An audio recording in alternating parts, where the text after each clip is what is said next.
तेरे के कही के भाभी भाभी सभे चाही घेरे के बच के रहिया कैसे बचे हो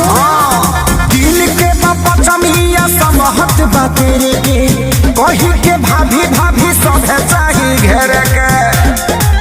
दया सुजुटल लखवन के टोरी बा ए जी का हो घरे बस कसरिया बाहर हम बोले बा ढेर कुछ जाने ना मोरे अबे बोले बा चल झूठी हम बतार घर छोड़ के होले बा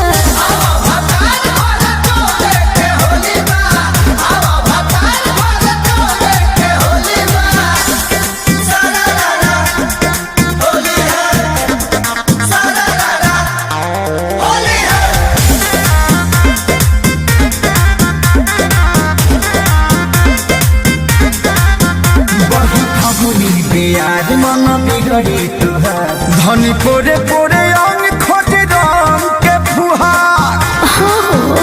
तो बुझा ए राजन वादा को के जो दिल परगा तोहर बदल बोली रे बोली रे घरे बस कसरिया बाहर हम बोले बा ढेर कुछ जाने ना मोरे अबे बोले बा हम बतार घर छोड़ के होले बा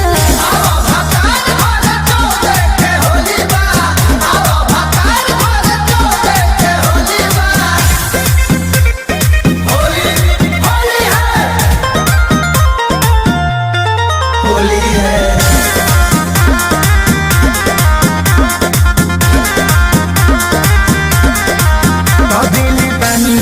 खास छुट्टी भई नइखे पास हम कसहु आवे के करतानी प्रयास तू आए ना कोशिश बा ए पिया कृष्णा पे दादी खसारी हो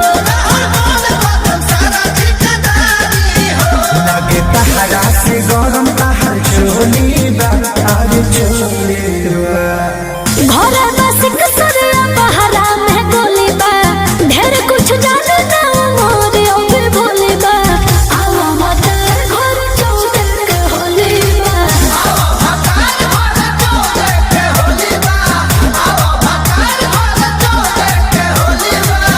ट्रेन कटा ले बनी टिकट पर चढ़े